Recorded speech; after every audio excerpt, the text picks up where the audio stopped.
Bonjour à toutes et à tous. Alors, imaginez un instant, et si le zombie, cette créature qu'on croit connaître par cœur, n'était pas juste un monstre de fiction? S'il était en fait le reflet de nos angoisses les plus profondes. C'est l'idée vraiment fascinante de l'auteur français Laurent Bilger. Et aujourd'hui, on va plonger dans son analyse pour voir ce que cette créature finalement raconte sur nous et sur l'état de notre société.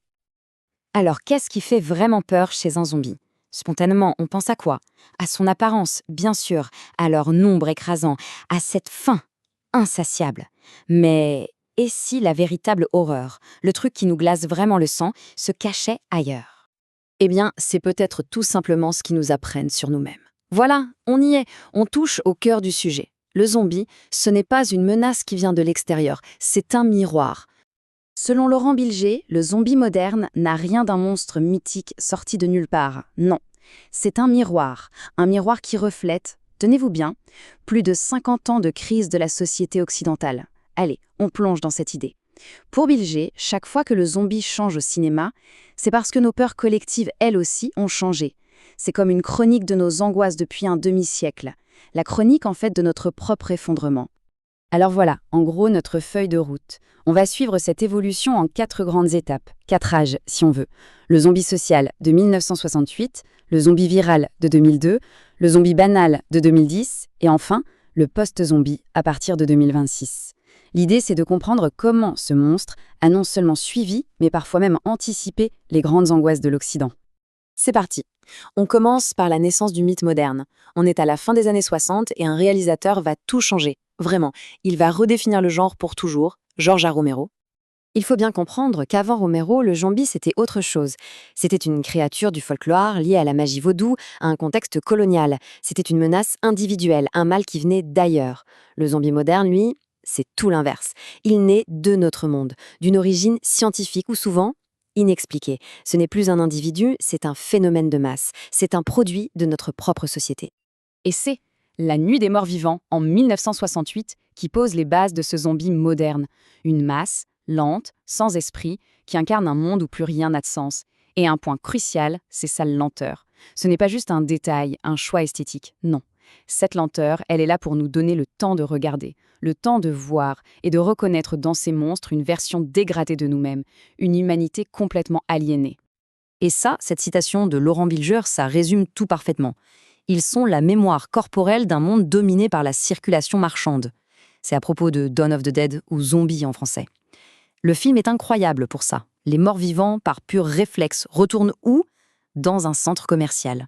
Ils n'ont plus de désir, ils ne font que répéter mécaniquement les gestes de leurs anciennes vies de consommateurs. C'est une critique de la société de consommation d'une force absolument féroce, inoubliable.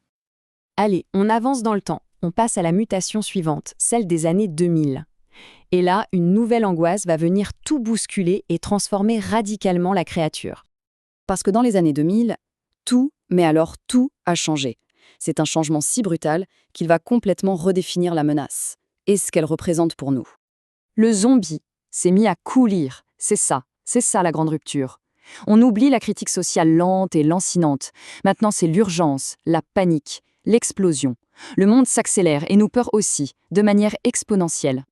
Ce nouveau zombie viral, on le voit dans des films comme 28 Jours plus tard ou Resident Evil. Son origine, elle est claire maintenant. C'est biologique, une infection, un virus. Et la menace, elle est rapide, enragée, ultra contagieuse. Ce qu'il représente, c'est plus du tout la même chose. On est passé à l'anxiété pandémique, à la peur de l'effondrement systémique, aux craintes liées à la mondialisation. Le monstre n'est plus un mort-vivant, c'est un infecté. Et c'est là qu'intervient un concept clé, la biopolitique. C'est la gestion de la vie des populations par une autorité, un État.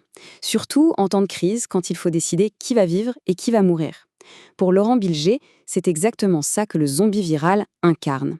La peur, ce n'est plus seulement le monstre lui-même, c'est aussi les mesures d'exception qui sont prises pour le contenir, les quarantaines, le contrôle des corps, les décisions de l'État qui s'immiscent dans la vie et dans la mort. Bon, on arrive à la troisième phase, la saturation. Le moment où le zombie est partout, sur tous nos écrans, au point de devenir presque banal, presque familier. Avec des séries cultes comme The Walking Dead, l'apocalypse a changé de statut. ce n'est plus un événement ponctuel, choquant, qui arrive et qui se termine. Non, c'est devenu une condition permanente, un état de fait. Le changement, il est là, il est fondamental. La crise n'est plus le sujet du récit, c'est juste le décor, un décor stable. On n'attend plus que ça se termine, on apprend à vivre avec, ou plutôt à survivre dedans. C'est exactement ce que l'analyse de Bilger nomme la normalisation de la catastrophe. C'est un état où la crise n'est plus l'exception, mais la règle. Une caractéristique intégrée, presque banale, de la vie de tous les jours. L'effondrement, ce n'est plus un futur qu'on redoute, c'est le présent, le monde dans lequel on évolue. Et la conséquence de tout ça, c'est que le focus se déplace complètement. L'horreur, ce n'est plus le monstre, c'est la monstruosité des survivants. La vraie menace maintenant, ce sont les autres. Le zombie, lui, il devient juste un obstacle, un peu comme une catastrophe naturelle, un aléa climatique. La véritable source d'angoisse, de tension, d'horreur, c'est ce que les humains se font les uns aux autres. Et on arrive à la fin, ou du moins à l'étape la plus récente de cette évolution, l'ère post-zombie. Et là, c'est peut-être le plus troublant de tout. On entre dans une ère où le zombie lui-même devient presque accessoire. Dans les récits les plus récents, comme celui de The Bone Temple, qui est daté pour 2026, l'horreur prend un tournant encore plus humain. Le zombie n'est plus le problème central. Imaginez un peu, un monde qui a survécu. L'apocalypse a eu lieu, la menace zombie est contenue, gérée. La grande question devient alors, que devient l'humanité après ça? Et la réponse est terrifiante. C'est un renversement complet. L'humanité devient le monstre. Première étape, les infectés ne sont plus qu'une simple menace. Deuxième étape, ils deviennent une ressource politique. Troisième étape, ils sont utilisés comme des outils pour contrôler les autres humains. Et enfin, l'horreur se déplace définitivement du monstre vers le système que les survivants ont construit. Bon, en conclusion, après ce long voyage aux côtés des morts vivants, qu'est-ce qu'on retient? Quelle est la vérité ultime de cette créature, selon l'analyse de Laurent Bilger? On l'a vu, le parcours est clair. De la critique sociale, on est passé à la panique virale pour finir avec un décor apocalyptique complètement normalisé. En fait, l'évolution du zombie, c'est la chronique de nos propres peurs. Chaque étape a été un miroir. Le zombie lent, c'était notre aliénation. Le zombie rapide, notre panique systémique. Et le zombie banalisé, eh bien, c'est notre résignation face à une crise devenue permanente. Et c'est là que l'analyse de Bilger frappe le plus fort. Sa conclusion, c'est que le zombie s'efface en tant que menace, précisément au moment où son avertissement devient notre réalité. Autrement dit, le zombie disparaît non pas parce qu'il est démodé, mais parce que le monde qu'il annonçait, eh bien, on y est. La zombification, cette vie mécanique, sans projet, c'est devenu une part de notre quotidien. Ce qui nous laisse avec cette question finale, une question profondément dérangeante. Comment vivre lorsque la fin n'est plus un événement à venir, mais une condition permanente?